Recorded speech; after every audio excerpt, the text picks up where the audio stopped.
R.F. Kuang needs to be more subtle. R.F. Kuang needs to trust her readers more. Does she? Does she really? Hello.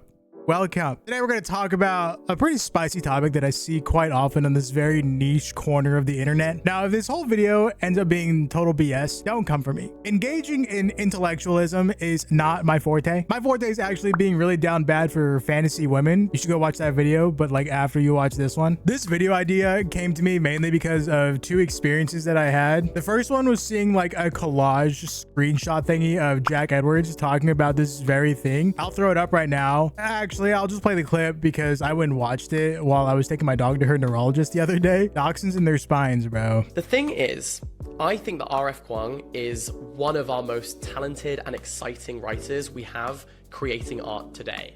However, I have to say, I think she'll only reach her full potential once she starts to trust that her readers are smart enough to keep up with her. She's incredibly intellectual, she's incredibly switched on, but she will knock you over the head with the point of her book. And it's like, Rebecca, we get it. Yeah, I mean, it makes sense. I've said it before and I'll say it again. Authors like R.F. Kuang and Emma Wang have the subtlety of a wrecking ball. They want you to know what the hell they're trying to say. Many people find that annoying because it feels like they don't trust us to have the brains to be able to pick up on their messages slash themes slash critiques. But what I want to question is, should they trust their readers? Should they be less subtle? Should they really? Just question it. I'm not gonna go as far as to make it a flat out statement in either directions, but I do think what I'm about to say is valuable and can play well into the conversation that everybody's been having. Also, no hate to Jack. It was a very small segment that he talked about in a pretty long video. I'm just using him to show y'all what inspired me to talk about this topic. I love Jack. He makes amazing, thought-provoking content, truly a legend and far more intellectual than me. But like I said, I'm not necessarily saying I disagree with his sentiment that R.F. Kuang and Emma Wang should trust their readers more, but I want to tell y'all about an experience I had just a few days ago and see like where it factors in, if anywhere. As you can see here, I'm having like some seborrheic dermatitis flare-ups right now. So if you're wondering why I have this on my skin, that's why. The second thing that inspired me to do it and the experience I had was when I posted a video on Instagram Reels about books I think conservatives would ban from schools slash public libraries, American conservatives, if they were aware of their existence. Naturally, Babel and Blood Over Brighthaven were in that video because by the way, if I was an author and somebody said conservatives were trying to ban my books, I would be honored. In the video, I basically said that, at least when talking about Babel, the things that conservatives wouldn't like about the book were very aggressive criticisms on colonialism, imperialism, and most of all, capitalism. Wow, what the heck was that? I think I got my store brand Fresca. Yeah, that's the stuff. Fresca, best soda of all time. In the book, capitalism and its greedy quest for money and power leads to things like abduction of foreign children, shooting up China with a crazy amount of freaking opium. Almost every bad thing that happens to our characters in this book can be traced back to capitalism. Now, this isn't a video essay about the themes of the book, but in very few words, that was what I said in the video. After I posted it, I got a reply from a self-proclaimed conservative saying that they love almost every book I mentioned. Naturally, I was like, that's wild. Because it is. I'm not going to show screenshots of their comments or use it for B-roll or anything, but if you want to read the convo yourself, you can go find the post on my Instagram. Do not harass or send hate to this individual. I'm just using this experience to make a point. By the way, if you're enjoying this video, make sure you've liked and subscribed. And also check out my Linktree, check the sponsor, and follow the socials. This person goes on to say that they don't hate gay people or are against their marriage and aren't racist, and that their family is mixed with all types of people, you know, gay, straight, Hispanic, black, white, blah, blah, blah, blah, blah, and that they are all right-leaning. They're essentially saying that they are socially liberal and fiscally conservative. At least that's how I interpreted what they said and why they said it. To me, this is an oxymoron. Something that people who are unwilling to take up a position always say. It is not possible for both things to be true. If you're gonna be socially liberal, you have to acknowledge that fiscally conservative policies significantly affect and harm groups of people that you are supposedly socially liberal towards. Anyway, it's not the point. Sorry for this scripted tangent.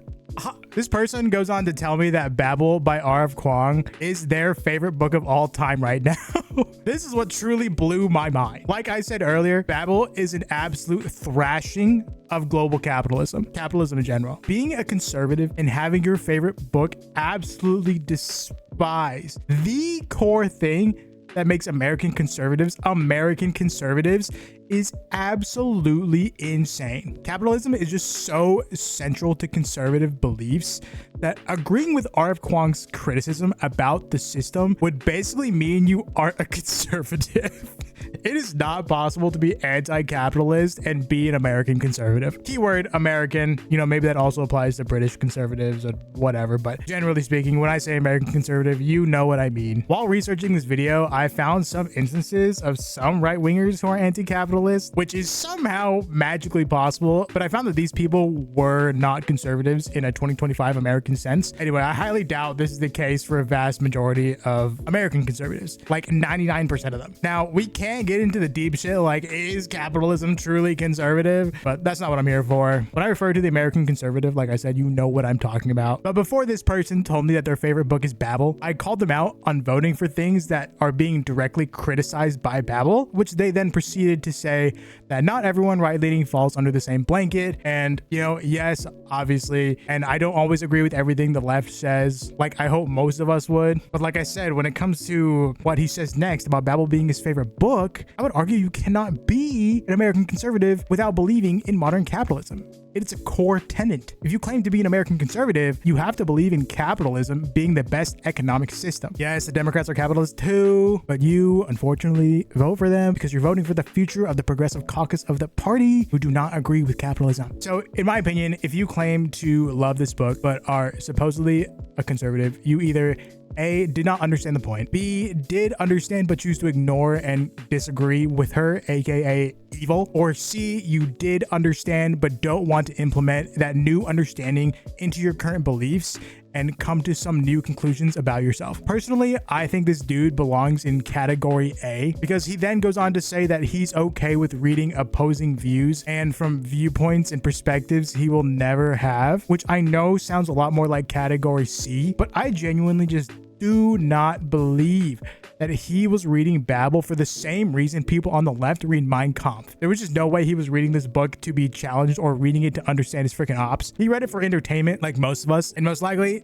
did not understand it, at least until now. He probably understood the good/evil aspect of it, but not really any further down, not really unfolding any of the further layers, and not what systems perpetuate the evil in the book are. To me, this seems like the most likely option. I definitely acknowledge that this could not be the case in this specific scenario, but to me, it just seems the most likely. And I think many of you will agree with me. I'm sure there are some people out there, probably more than we give credit for, who have had some eye-opening revelations when reading this book and have started down the journey of politically transitioning many of their beliefs. But I tell the story because I truly believe that this guy is not alone. More specifically, I believe that there are many potentially like him in category A that just did not understand the point. The hard reality is that conservatives, generally speaking, obviously some do not have the same media literacy as the rest of us. That is the case, and it is well documented. I'm not going to go over the stats, but I think the guy in this story could very well be a striking example of this. So if R.F. Kuang wants to change people's minds with her books, is going more subtle the move? Unfortunately, the people who need to hear what authors like R.F. Kuang and Emma Wang have to say in their novels, they have less of a capacity to understand the content that they are reading. Can she actually trust her readers? I think those of us that argue she should trust her readers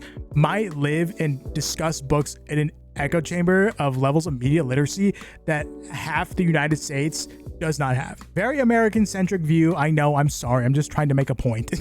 So then it comes down to R.F. Kuang's intentions as an author. Does she want to just write thought-provoking literature for the sake of it? Maybe go more subtle with messaging. Does she just want to write the best book she can? More subtle, probably the move. Does she want to reach an audience with less media literacy to help them understand her criticisms? I don't know if subtlety is the way to go. And then also, even with how blunt she is right now, there are some people who still don't get it. Maybe this is her balance.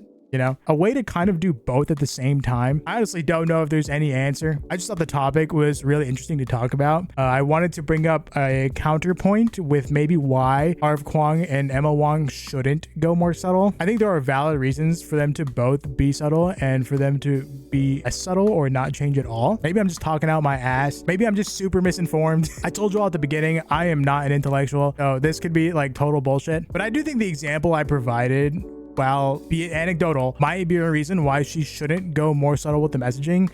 But is it really her job to educate the masses? you know? I think people who do try to educate the masses are total absolute like freaking saints. But at the end of the day, whether or not you are educated on a certain topic comes down to your responsibility as an individual, right? But at the same time, I wanted to improve as an author and make more beautiful and thought-provoking art. And that probably requires her to trust her readers more. I have no answers. I'm conflicted. I love R.F. Kuang and Emma Wang. They're in my top 5 authors of all time. Auto-buy authors for sure. Those are my rapid fire thoughts. Let me know what you guys think. I definitely see both arguments. Damn, imagine me attacking somebody earlier for not coming to conclusions, and here I am. You got me. Just flame me. You can do it. It's fine. Thank you for watching. Like I said earlier, I'm not trying to push one way or another. I just thought it'd be really interesting to bring this up.